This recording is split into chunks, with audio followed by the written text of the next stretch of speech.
of the most beautiful parts of the gospel, and a part that we hardly ever talk about, is the fact that we are all adopted children of God. Paul mentions it in Galatians and Ephesians and in Romans.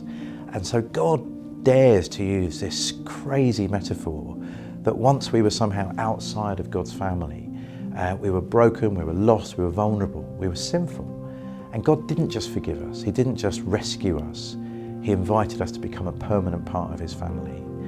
And I think that is one of the most beautiful and powerful pictures of the gospel, and we rarely talk about it. I think God wants to drum into us His heart of compassion for our world.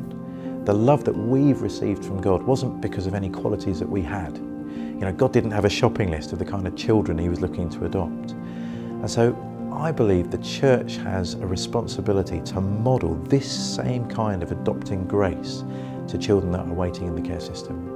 And so I think if we want a way of proclaiming the gospel in word and deed, here is a fantastic way of doing that, a lived parable day by day.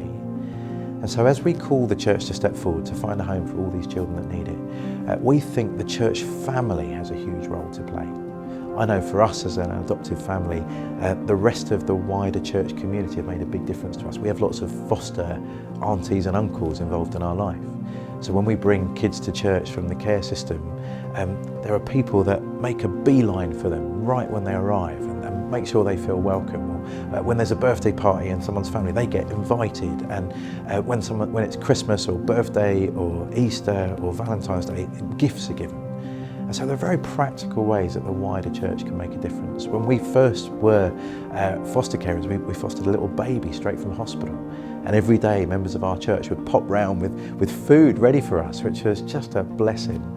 And other times it's been, we've heard of people that have turned up and said, okay, we know it's tough at the moment for you, we'll take away all your ironing and we'll bring it back nicely done the next day. So we believe the church is a family, and we believe it takes a whole church to foster or adopt children.